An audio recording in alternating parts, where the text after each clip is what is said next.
Very good evening friends.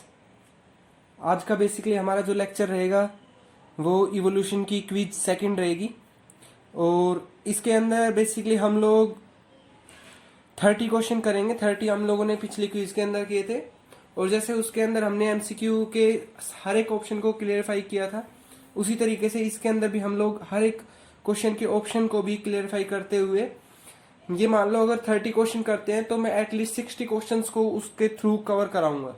ठीक है ना, ऑप्शन वगैरह को भी क्लियर करता हुआ चलूंगा। ठीक है, मेरा नाम रोहित है और स्टार्ट करते हैं बेटा क्विज नंबर सेकंड इवोल्यूशन की। फर्स्ट क्वेश्चन आता है बेटा, the presence of gill slits in the embryo of all vertebrate support the theory of. जब आप एम्ब्रियो लेवल पे देखते हो हर एक ऑर्गेनिज्म को, तो सबके अंदर गिल स्लिट आपको देखने को मिलते हैं। ये किस फिनोमिना को डिस्क्राइब करते हैं? ये कौन सा फिनोमिना होता है? मेटामॉर्फोसिस का मतलब होता है बेटा कि दोबारा से मतलब कोई भी चीज रेगुलरली चेंज होना। ठीक है ना, मोर्फोसिस आना। बायोजेनेसिस थ्योरी होती थी जिसमें बेटा हम लोग क्या था, कंपेयर करते थे। ठीक है ना, सबके सबके एम्ब्रियो वगैरह को। ऑर्गेनिक इवोल्यूशन क्या था, जिसके अंदर हमने एक केमिकल इवोल्यूशन था और एक ऑर्गेनिक इवोल्यूशन था, जिसमें हमारी जो सेल है उसके अंदर लाइफ की जो डेवलपमेंट है वो किस तरीके से हुई। एक होता है बेटा रिकैप्चुलेशन। रिकैप्चुलेशन का मतलब होता है बेटा हम लोग एम्ब्रियो लेवल पे ये डिसाइड करते हैं कि उसके अंदर ये चीज प्रेजेंट है, उसके अंदर ये चीज प्रेजेंट नहीं है। ठीक है ना, तो उसको हम क्या बोलते हैं बेटा, रिकैप्चुलेशन। ठीक है ना, ठीक है, एम्ब्रियोजेनेसिस के लेवल पे। उसके बाद बेटा नेक्स्ट क्वेश्चन आता है, the two geographical region separated by high mountains region are. इनमें से मतलब कौन सा जो रीजन है जो आपका माउंटेन से सेपरेट किया गया। ठीक है ना, कौन सी माउंटेन से? हिमालयन रेंज से। ठीक है ना, माउंटेन रेंज से आपका सेपरेट है। तो बेटा देखो, यहाँ पे आपको माउंटेन रेंज जो है, ये आपको पहले तो बात ये पता होनी चाहिए कि ये नियरेटिक, पेलिरेटिक, ओरिएंटल, ऑस्ट्रेलियन, ये जो है ये सब शुरू में सब एक ही जगह पे प्रेजेंट थे। और ये सारी चीजें किस साइंटिस्ट ने दी थी? ये स्क्लेरेटर ने दी थी। स्क्लेरेटर ने दी थी 1857 के अंदर। उसने अपने 6 रिजिम बनाए थे ये। ठीक है ना, 6 रिजिम बनाए थे जिसमें उन्होंने ये कहा था कि ये सारे शुरू में एक जैसे ही थे, बाद में ये सब सेपरेट हुए। तो अब यहाँ से पूछ रहा है कि कौन सा जियोग्राफिकल रीजन आपका माउंटेन रेंज से सेपरेट है। और हमें पता है बेटा आपका एक माउंटेन रेंज होती है आपकी कौन सी? हिमालयन माउंटेन रेंज, जो आप ये देख रहे हो ना, ये वाली हिमालयन माउंटेन रेंज। तो ऑप्शन क्या बनता है बेटा, पेलिरेटिक और ओरिएंटल। ठीक है ना, कौन सा? पेलिरेटिक और ओरिएंटल। उसके बाद बेटा नेक्स्ट क्वेश्चन हमारा जाता है, ठीक है, लास्ट क्वेश्चन में आपको ये ध्यान रखना है कि वो कौन सी 6 रीजन थी। ठीक है, उसके बाद बेटा नेक्स्ट क्वेश्चन जाता है, the animal of cold countries have relatively shorter and poorly developed ear, eye, hair and other phenotypic character. जो बंदे आपके ठंड के रीजन के अंदर रहते हैं उनके जो ईयर है वो प्योरली डेवलप होते हैं, आईज प्योरली डेवलप होती है, हेयर, ठीक है, और उनका कैरेक्टर भी आप देख लो, जैसे ऑस्ट्रेलियंस है, ठीक है ना, और इंडियंस आप देखते होंगे, क्रिकेट मैच देखते होंगे ऑस्ट्रेलियन और इंडियन के अंदर, उनकी फिटनेस लेवल आप देखते होंगे। ठीक है, उनकी बॉडी स्ट्रक्चर आपका अलग दिखता है, इंग्लैंड वालों का बॉडी स्ट्रक्चर आपको अलग दिखता है इंडियन से। ठीक है ना, तो ये सब बेटा क्यों, कौन से लॉ को फॉलो करते हैं? ये बेटा लॉ होता है आपका कौन सा लॉ? एलेंस लॉ। और ये हम लोग बेटा इकोसिस्टम के अंदर ही पढ़ के आए थे कि जो आपके ऑर्गेनिज्म ठंड के इलाके में रहते हैं उनकी कैरेक्टरिस्टिक क्या होती है। आंसर जाता है बेटा एलेंस लॉ। ठीक है ना, एलेंस लॉ। बर्गमैन लॉ क्या था बेटा? बर्गमैन लॉ ये था कि जो आपके वार्म ब्लडेड एनिमल है वो बेसिकली क्या होते हैं बेटा, लार्जर होते हैं। ठीक है ना, और जो कोल्डर ब्लडेड एनिमल से। ठीक है, उसके बाद कोप्स लॉ क्या कहता है बेटा? कोप्स लॉ क्या कहता है, जैसे जैसे इवोल्यूशन होता है वैसे वैसे टॉलरेंस की पावर जो है वो आपकी इंक्रीज होती रहती है। ये कोप्स लॉ था। ठीक है, उसके बाद नेक्स्ट आता है बेटा आपका, नेक्स्ट क्वेश्चन आता है, विच of the following change of man in the course of evolution is probably useless. इनमें से कौन सा चेंज आपका यूजलेस रहा है? ठीक है ना, आंसर जाता है बेटा इसका loss of tail. Loss of tail. ठीक है, आपका देखो क्रेनियल कैपेसिटी आपकी बेटा इंपॉर्टेंट है। इरेक्ट जो है ये भी आपका इंपॉर्टेंट था। अपोजिट थंब जो है वो प्रोड्यूस हुआ, ये भी आपका इंपॉर्टेंट है क्योंकि ये बेटा आपका चलने में हेल्प करता है, क्रेनियल कैपेसिटी आपकी सोचने में हेल्प करती है, और आपकी इरेक्ट पोस्चर है वो भी आपका हेल्प करता है। नेक्स्ट आता है विच of the following is direct ancestor of human sapiens. Human sapiens का बेटा इनमें से सबसे डायरेक्ट जो है, डायरेक्ट एंसेस्टर किसको माना जाता है?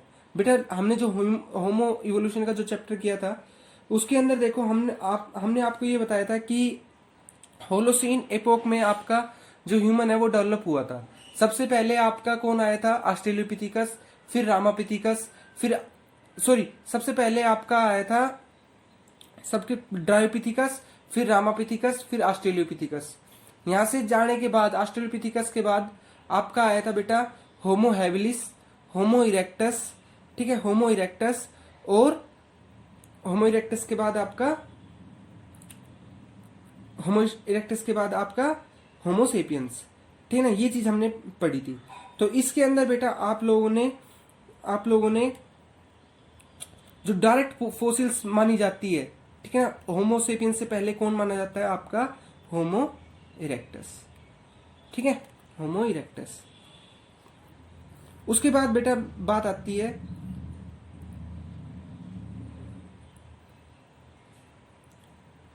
रुको एक सेकेंड रुको। विच of the following is the direct ancestor of human sapiens? Homo sapiens. बेटा एक चीज और बतानी भूल गया, देखो होमो हैबिलिस, होमो इरेक्टस, और एक बंदा और आता है बीच में, क्रोमैग्नन मैन जो है वो आपका किस में आता है? होमो सेपियंस फॉसिल भी हम उसको बेटा बोलते हैं। तो होमो इरेक्टस से आगे एक और बंदा आता है क्रोमैग्नन, और उसके बाद आपका होमो सेपियंस आपकी डेवलपमेंट हुई थी, ठीक है ना। तो ये बेटा आपका आंसर जाएगा हमारा फोर्थ। एक बीच में मैं स्किप कर गया, होमो इरेक्टस के बाद मैंने सीधा होमो सेपियंस बोला। होमो इरेक्टस के बाद बेटा क्रोमैग्नन आया है जिसको हमने होमो सेपियंस फॉसिल्स बोलते हैं, और उसके बाद क्या बनाया? आपका होमो सेपियंस बनाए। उसके बाद बेटा विच of the following is correct group of vestigial organ in man? Which of the following is correct vestigial organs in man? बेटा इसके अंदर देखो आपकी, अगर मैं बात करता हूं फर्स्ट ऑप्शन की, मैं बात करता हूं तो बेटा ईयर मसल आईलिड आपकी वो नहीं है, एल्बो जोइन आपका वेस्टिजियल ऑर्गन नहीं है, ठीक है ना। आपकी ईयर मसल्स आपकी वेस्टिजियल ऑर्गन नहीं है। Wisdom teeth, body hair, nictitating membrane जो कि आई के ऊपर होती है, अपेंडिक्स, ये सब क्या है बेटा? आपके क्या है? आपके वेस्टिजियल ऑर्गन है, इसलिए आंसर जाएगा आपका फोर्थ। नेक्स्ट आता है विच of the following is an example of living fossil? Living fossils इनमें से कौन सा आपका मतलब लिविंग फॉसिल्स का हम किसको कहते हैं? बेटा लिविंग फॉसिल्स आपकी वो आपके एनिमल्स या प्लांट होते हैं जो आपके रिप्रेजेंटेटिव के रूप में अभी अर्थ के ऊपर रह गए, ठीक है ना। जैसे मान लो शुरू में वो वैसे थे और उसमें भी। आंसर जाता है बेटा आपका गिंको जो है बेटा वो आपका जुरासिक पीरियड के मेसोजोइक इरा में आपका डेवलप हुआ था, और अब तक जो है वो बिल्कुल वैसे का वैसा ही है, ठीक है ना। तो आंसर क्या जाता है बेटा हमारा? गिंको। आंसर जाएगा बेटा हमारा फोर्थ, ठीक है ना, गिंको। नेक्स्ट आता है the correct sequence of manufacture of muscles molecules compounds on the primitive earth. The correct sequence of manufacture of molecules organic compound on primitive earth is? बेटा primitive अर्थ के ऊपर हमें पता है कि सबसे ज्यादा कौन था? हाइड्रोजन था। तो जो हाइड्रोजन से बनने वाले कंपाउंड है वो ही आपके ज्यादा मोस्टली प्रेजेंट थे। तो इसलिए बेटा सबसे पहले आपका अमोनिया, फिर वाटर, और आपके फिर न्यूक्लिक एसिड और प्रोटीन इनसे हमें देखने को मिले थे, ठीक है। नेक्स्ट आता है बेटा the first domestic animal in primitive man was. जो डोमेस्टिक एनिमल है जो कि क्रोमैग्नन मतलब होमो इरेक्टस से अगला जो बंदा था, जो होमो सेपियंस और होमो इरेक्टस के बीच का जो बंदा था क्रोमैग्नन, उसने क्या किया था बेटा? हॉर्स को डॉग को पालना शुरू कर दिया था, ठीक है ना। वो क्या करता था? इसकी केयर वगैरह करता था। नेक्स्ट हमारा जाता है बेटा विच of the following statement correct regarding the evolution of human kind? Homo erectus बेटा देखो हमें हमें ये सीक्वेंस पता होना चाहिए। होमो हैबिलिस, होमो हैबिलिस, होमो हैबिलिस के बाद होमो इरेक्टस, होमो इरेक्टस, और होमो इरेक्टस के बाद क्रोमैग्नन, और क्रोमैग्नन के बाद हम लोग, ठीक ना, हम लोग।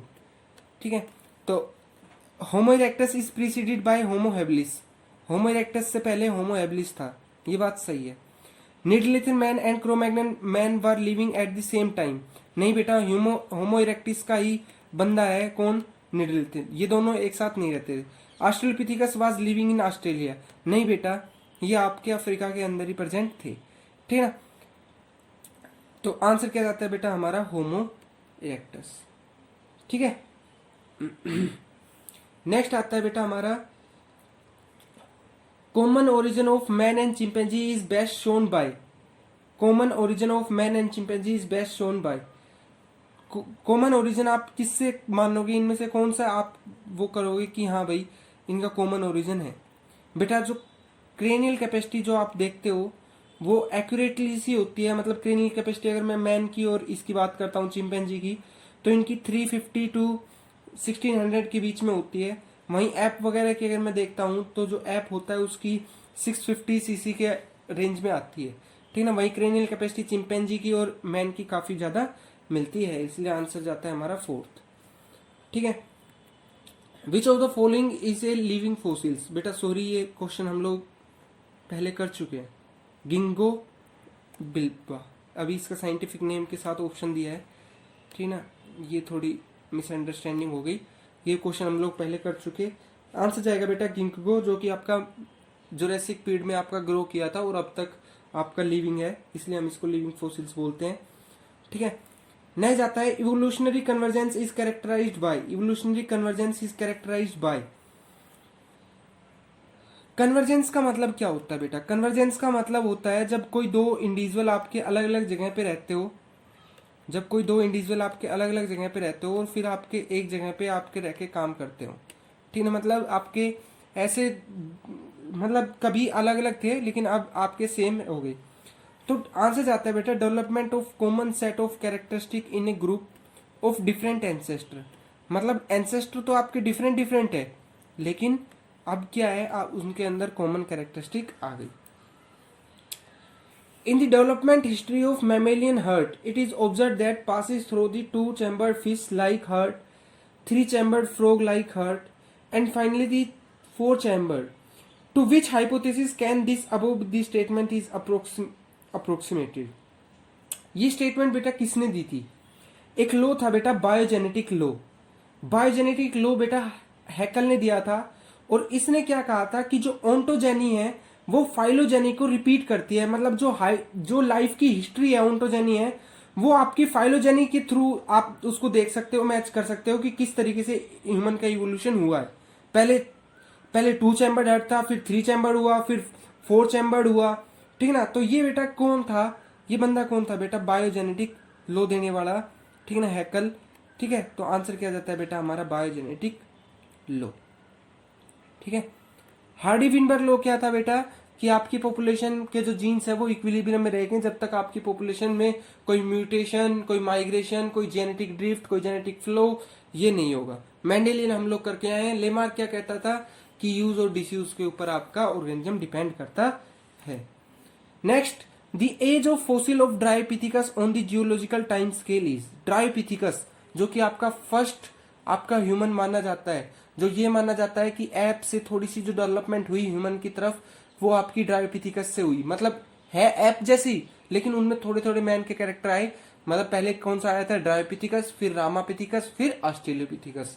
तो बेटा ड्रायोपिथिकस का जो ओरिजिन है वो आपका कब का माना जाता है बेटा, ये माना जाता है 2.5 मिलियन ईयर एगो, ठीक है। नेक्स्ट आता है बेटा हमारा, नेक्स्ट क्वेश्चन आता है हमारा, which one of the following statement is correct, which one of the following statement is correct.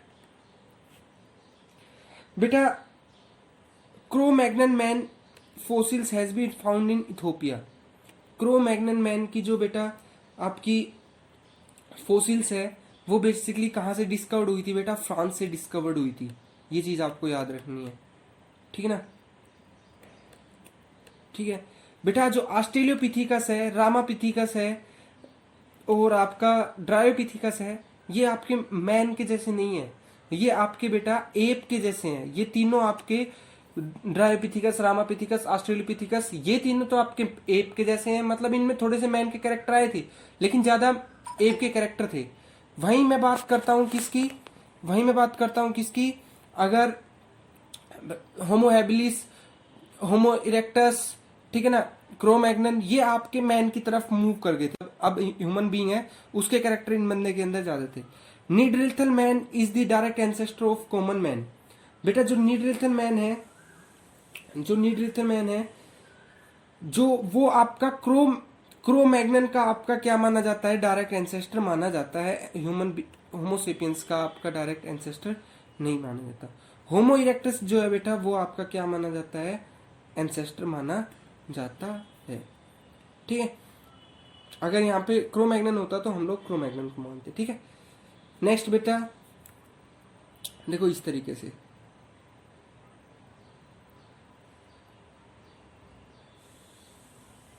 ठीक है ना, ऑस्ट्रेलोपिथेकस, होमो हैबिलिस, होमो इरेक्टस, होमो नेडरथैलिस, होमो सेपियंस। नेक्स्ट बेटा, the species occurring in different geographical area और called as. जो species आपकी different geographical area में रही, ठीक है ना, मतलब कहने का मतलब ये है कि दो स्पीसीज आपकी इकट्ठी रहती थी और फिर उनको सेपरेट कर दिया गया जियोलॉजिकल ग्राफिकल एरिया के थ्रू। मतलब जैसे मान लो एक स्पीसीज यहाँ है, एक स्पीसीज यहाँ है, इनके बीच में हिमालय रीजन आ गया, तो दोनों स्पीसीज बेटा आपकी अलग अलग जगह पे रहने लगी। ठीक है ना, तो इससे ऐसी स्पीसीज बेटा आपस में इनब्रीडिंग तो नहीं कर सकती, मतलब क्योंकि वो इस साइड नहीं जा सकती, वो इस साइड नहीं जा सकती। कैपेबल तो है इनब्रीडिंग करने के लिए लेकिन कर नहीं सकते। ठीक है ना, तो ऐसे उसको मैं क्या बोलता हूँ बेटा, एलोपैट्रिक स्पीसीज बोलता हूँ। सिंपैट्रिक क्या होता है बेटा, रहती तो एक ही जगह पे दोनों स्पीसीज, आई दोनों अलग अलग से हैं, तो दोनों का एंसेस्टर अलग है, इसलिए ये क्या नहीं कर सकती बेटा, इनब्रीडिंग नहीं कर सकती। ठीक है, सिंपैट्रिक और एलोपैट्रिक में बेटा ये डिफरेंस होता है। नेक्स्ट आता है बेटा, the diversity in the type of beaks of finches adapted to different feeding habits on Galapagos island as observe by Darwin provides evidence for. ये जो बेटा आपकी जो फिंच की जो चिड़िया थी, उसकी जो चोंच थी वो आपकी सबकी अलग अलग थी। वो क्या दिखाती है, वो मतलब क्या क्या सिग्निफाई करती है बेटा, जो आपका नेचुरल सिलेक्शन है वो ये कहता है कि जिस तरीके की कंडीशन होगी बंदा उस तरीके से चेंज करेगा। तो आंसर क्या जाता है बेटा, origin of species by natural selection. देखो उसने क्या देखा था, चार्ल्स डार्विन ने क्या देखा था। एक तो चार्ल्स डार्विन के बारे में ये ध्यान रखना कि उसका जन्म कब हुआ था, 1809 में हुआ था। ठीक है ना, 1809 में हुआ था और 1882 में उसकी डेथ हुई थी। इंग्लैंड का रहने वाला था। 1831 में उसने सबसे पहले HMS बीगल से अपनी यात्रा शुरू की थी और वो आपके एक गैलापागोस आइसलैंड पे पहुंचा था, जहां पे डिफरेंट आइसलैंड, छोटे छोटे कई आइसलैंड थे और वहां पे कंडीशन अलग अलग होने की वजह से एक जैसी चिड़िया की जो फीडिंग कंडीशन थी, जो फीडिंग आपकी हैबिटेट थी, वो आपकी अलग अलग उसने देखी थी। तो उसने ये कहा कि क्योंकि वहां पर एनवायरमेंट अलग होने की वजह से, कंडीशन अलग होने की वजह से नेचर ने उनके अंदर क्या किया है, अलग अलग तरीके की बीक आई है, तो इसलिए जो नेचर है वो सिलेक्ट करती है। ठीक है, तो इसलिए वहां पे इसने नेचुरल वो दिया। इंट्रा स्पेसिफिक कॉम्पिटिशन क्या होता है, जब दो सेम स्पीसीज के बीच में आपका कॉम्पिटिशन हो। और इंटर स्पेसिफिक क्या होता है बेटा, जब दो अलग अलग स्पीसीज के बीच में कॉम्पिटिशन हो। Genetic drift operates only in, बेटा ये क्वेश्चन बहुत ज्यादा इंपॉर्टेंट है क्योंकि ये एक माइन्यूट पॉइंट के ऊपर डिपेंड कर रहा है।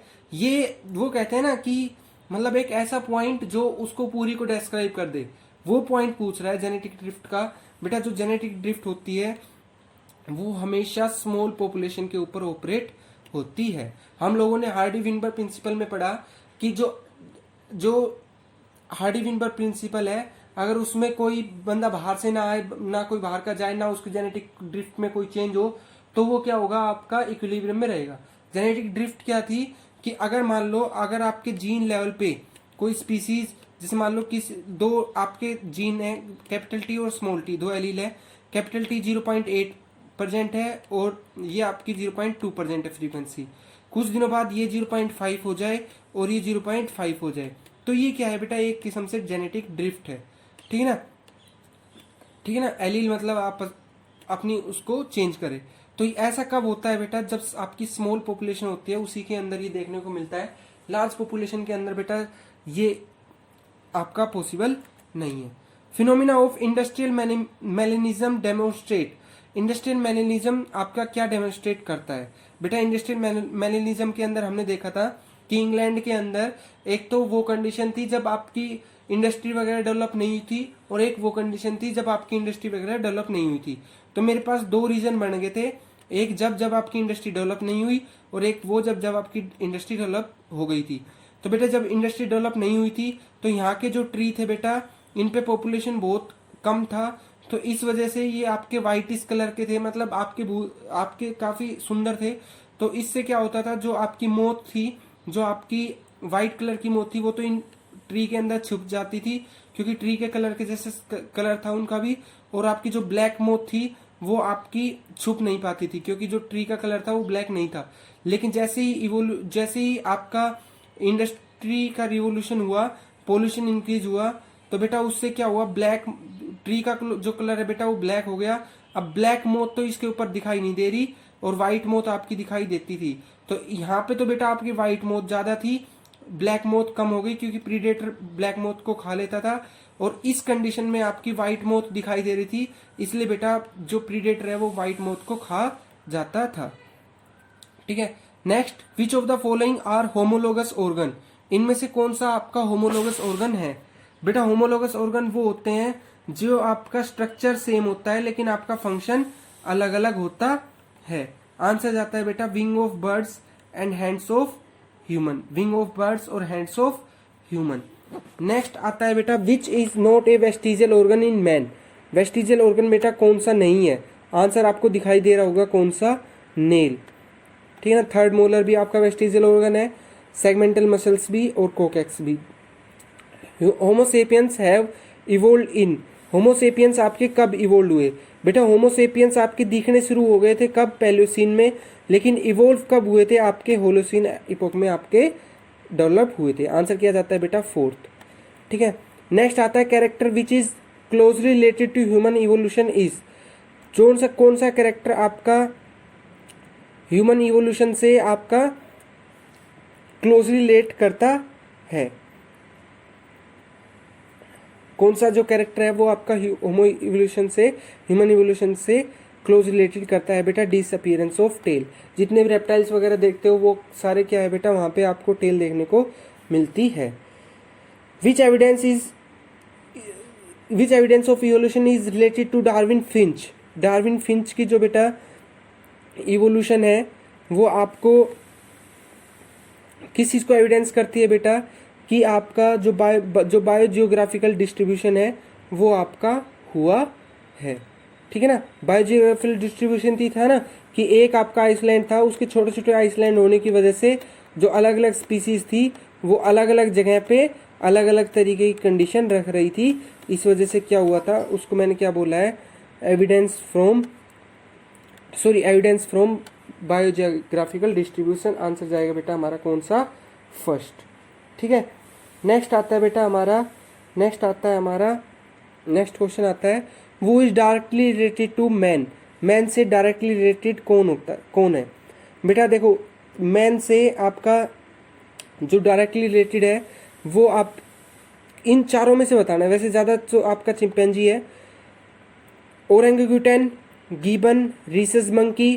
तो बेटा हम देखते हैं कि जो क्रेनियल कैपेसिटी वो आपकी मैच करती है, वो किसके साथ करती है, आपकी गोरिल्ला के साथ करती है ज़्यादा। ठीक है, तो इसलिए हमारा आंसर क्या जाएगा बेटा, गोरिल्ला जाएगा। ठीक है ना, डीएनए भी आपका किसके साथ ज़्यादा मैच कर रहा है, गोरिल्ला के साथ कर रहा है इन ऑप्शन के according. Which is the most important factor for continuity of species from evolutionary point of view, इनमें से कौन सा इंपॉर्टेंट फैक्टर है इवोल्यूशन के लिए। इवोल्यूशन के लिए बेटा ज़रूरी है कि जो आपका जेनेटिक मटेरियल है उसके अंदर चेंज होता रहे, उसकी रेप्लिकेशन होती रहे, ठीक है ना। नेक्स्ट होता है बेटा which statement is correct about centre of origin of plant. Which statement is correct about centre of origin of plants. बेटा आपकी अगर डाइवर्सिटी अगर आपकी ज़्यादा होगी तो अगर आपकी डाइवर्सिटी ज़्यादा होगी, ठीक है ना, तो उससे क्या होगा बेटा आपकी वैरायटी जो है, जो मतलब इवोल्यूशन है वो काफ़ी अच्छे से होगा, क्योंकि डाइवर्सिटी ज़्यादा होने से हमारे पास क्या आ जाती है बेटा, स्पीसीज रिचनेस आ जाती है। इसलिए आंसर क्या जाएगा बेटा फर्स्ट।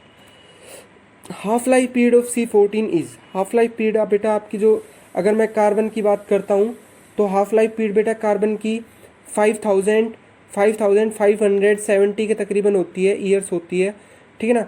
तो वो बेटा आपकी कहाँ कहाँ काम आती है, आपको फॉसिल्स की स्टडी करने की, वो कितनी पुरानी है कितनी नहीं है, ठीक है, उस चीज़ में बेटा वो काम आती है। नेक्स्ट, तो आंसर कौन सा जाएगा बेटा इसमें, 5000 ईयर, ठीक है। Most abundant organic compound on earth is. Most abundant organic compound कौन सा है बेटा, मोस्ट अबेंडेंट ऑर्गेनिक कंपाउंड है बेटा आपका कौन सा, सेलुलोज। सेलुलोज क्योंकि बेटा आपका प्लांट वगैरह में काफ़ी प्रेजेंट होता है, ठीक है ना, ठीक है। ये बेटा हमारा आज का लेक्चर था। आई होप आप लोगों को समझ में आया होगा। लेकिन बेटा अगर फिर भी कोई डाउट रह जाता है, कोई क्वेश्चन में मुझसे कोई गलती हो गई हो, तो आप बेटा कमेंट बॉक्स में फ्रीली आप लिख सकते हो। Okay, thank you guys, thank you so much.